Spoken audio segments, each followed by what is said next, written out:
Morning. Hello, how are you? ఏం చేస్తున్నారు? మాట్లాడుకుంటున్నారా? ప్రార్థనాపూర్వకంగా కృపా వాగ్దానంలో రండి.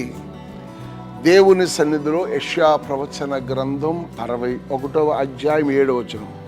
మీ అవమానమునకు ప్రతిగా రెట్టింపు ఘనత నొందుదురు, నిందకు ప్రతిగా తాను పొందిన భాగము అనుభవించి సంతోషింతురు. వారు తమ దేశములో రెట్టింపు భాగమునకు కర్తలగుదురు, నిత్యానందము వారికి కలుగును. ఆమేన్, ఆమేన్, ఆమేన్ అంటూ ఉంటే నా ప్రభు మన జీవితంలో గొప్ప కార్యం చేస్తాడు. ఈ వాగ్దానం చదువుతున్నప్పుడు నాకు మాట గుర్తొచ్చిందండి.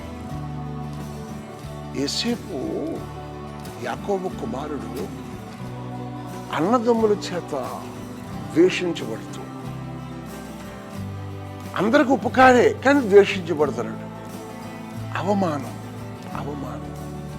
మనకు ఒక్కొక్కసారి అవమానం మనం వెంటాడుతూ ఉంటుంది చూసావా, అప్పుడు మనం కృంగుతాం. కానీ యోసేపు అలా కృంగలేదు. తండ్రికి చెప్పుకునేవాడు. అంటే తండ్రి అంటే మనం అనుకుంటాం యాకోబు అనుకుంటాం, కాదు, పరమ తండ్రితో చెప్పుకునేవాడు. కానీ ఒకరోజు కాళ్ళు కట్టి గుంట్లో పాడేశారు, పునరు ఒకసారి అమ్మేశారు.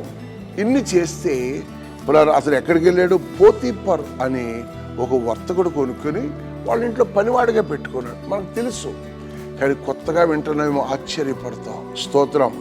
ఏమిటి ఇక్కడంటే, నీ అవమానములకు 10 రెట్టింపు ఘనతను దేవుడిస్తాడు. ఆ ఇంటిలో యెహోవా ఆ యోసేపుతో ఉండటం వల్ల ఇల్లంతా ఏమైందంట? ఆశీర్వాదంతో నింపబడింది. అతను ఏ పని చేస్తే పని ఫలించేస్తుంది. అతను ఎక్కడికి వెళ్తే అక్కడ కలిసి వచ్చేస్తుంది. అతను అడుగుపెట్టి ప్రతి స్థలంలో దేవుని ఆశీర్వాదం చూస్తుంటే ఆ ఇంటేసి వాళ్ళు, అమ్మో వీడెవడో ఎబ్రి పొడుసువాడు, వాడు దేవుడు ఆడు తోడయ్యని నమ్మి ఇంటి తాళాల గుర్తు అడిగి ఇచ్చేసాడు. నా దగ్గర తాళాల గుర్తులేదు, అది మీకు ఇచ్చేదని. కానీ ఆశ్చర్యం ఏంటంటే, ఆ యోసేపు నమ్మకస్తుడుగా ఉన్నాడు, కానీ అక్కడ అవమానం చోటు చేసుకుంది. అక్కడ ఏముంది? నింద, నింద, నింద. తను ఎవరి ప్రాయాన్ని పెడ తన మీదకి ఏమొచ్చింది చెప్పండి? ఒక నింద వచ్చింది. నిందకు ప్రతిగా తాను పొందిన భాగము అనుభవించి సంతోషిస్తాడు. ఆ నిందను బట్టి జైలుకి పోయాడు. కొన్ని సంవత్సరాలు అక్కడ ఉన్నాడు. అక్కడ దర్శనాలు చూసాలని చెప్పాడు. అదిగో ఆ రాజుగారికి ఆపద వచ్చింది ఐగుప్తులో. అక్కడికి వెళ్ళి చెప్తే అతను తీసుకెళ్ళి ఎక్కడ కూర్చోబెట్టారు? అదుగదుగదుగదుగో సింహాసనం మీద కూర్చోబెట్టారు. నీకు శ్రమ వచ్చినప్పుడు, నిందలు వచ్చినప్పుడు కృంగిపోతావు. ఇది మానవ లక్షణమే కాదను, కానీ మహాదేవుని వైపు చూడు, సహాయం చేసే దేవుని వైపు చూడు, సేదదీర్చే దేవుని వైపు చూడు. నీకు తెలియకపోతే దీవెన క్యాంపస్లో, దీవెన మందిరంలో చిన్నమంద పరిచయానికి రండి, కలిసి దేవుని స్తుతిందాం. కనికరము దేవుడు నీకు ఇస్తాడు. యోసేపును దేవుడు రాజు తర్వాత ఒక రాజుగా ఏర్పాటు చేసుకున్నాడు. 7 సంవత్సరాలు రానైన కరువును దేవుడు ఆశీర్వాదకరంగా మార్చి, వారు తమ దేశమును రెట్టింపు భాగమునకు కర్తలగుదురు. కర్త అనగా వివాహకర్త, ఆదరణకర్త, నిత్యకర్త. ఈ కర్త అనగా కార్యక్రమాలు జరిగించేవాడు, పూనుకునేవాడు.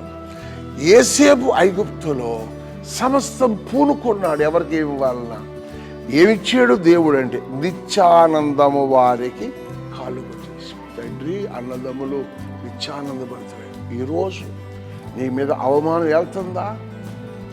కోర్టుకు వెళ్తున్నావా? సమస్యల వల్ల ప్రార్థనాపూర్వకంగా మొదలుపెట్టు. ఆ కోర్టులో జడ్జి గారితో మాట్లాడి నీ నిందను తొలగిస్తాడు. నీ మీద ప్రతికూలతగా ఉన్న వాళ్ళ ఎదుట నీకు భోజనమును సిద్ధపరుస్తాడు. రెట్టింపు ఆనందాన్ని దేవుడిస్తాడు. నిత్యానందం నీ తల మీదకు వస్తుంది. నీ దేశములో ఒక కర్తగా దేవుడు నీ ప్రాంతంలో వాడుకుంటాడు. ఇవన్నీ జరగాలంటే యేసు వైపు చూడు, మోకరించు, కృపావాగ్దానం విను.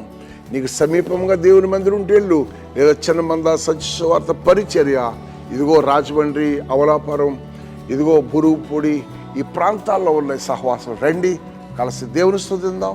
ఆయన మీకు తోడుగా ఉండి నిన్ను, నీ కుటుంబాలను దీవెన ఆశీర్వాదాలతో నింపి నిత్యానందముతో నడిపించును. ఆమేన్.